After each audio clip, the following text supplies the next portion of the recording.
চলচ্চিত্রে দারুণ খরা। সেই খরার মধ্যে হঠাৎ শুনলাম হোটেল সোনারগাঁয়ে, বাংলাদেশের 1 নম্বর হোটেলে একটি ছবির মহরত হবে। ছবিটির নাম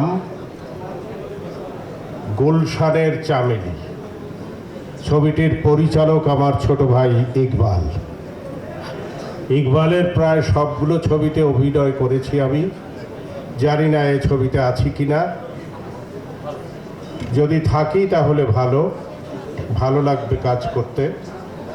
কয়েকটা দিন অন্তত চলচ্চিত্রের মানুষদের মধ্যে গল্প গুজব করে সময় কাটবে। এখন দিনের শেষ,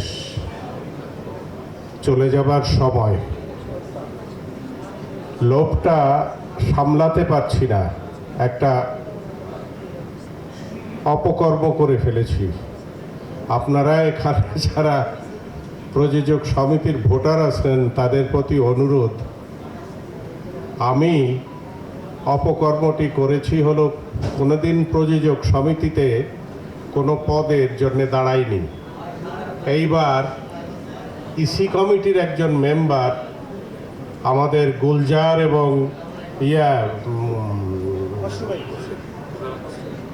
খোরশেদ আলম খসরু এবং শামসুল আলমের প্যানেল থেকে আমি একজন ইসি কমিটির মেম্বার হওয়ার জন্য দাঁড়িয়েছি। আপনারা আমাকে দয়া করে ভোটটা দেবেন, নিরাশ করবেন না। এই বয়সে আমাকে হতাশ করবেন না, কষ্ট দেবেন না।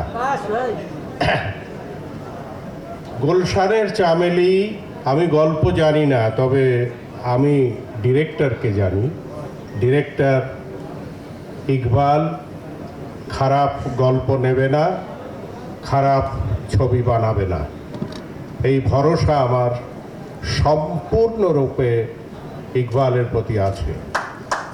এবং গল্পটি নিশ্চয়ই গুলশানের চামেলিতেই রয়েছে অনেকটা চমক।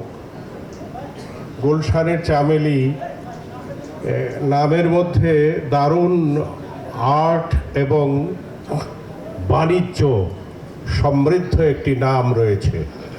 এই নামের গল্পটি নিশ্চয়ই ভালো হবে এবং আমি আশা করব এই ছবিটি ব্যবসা সফল হবে।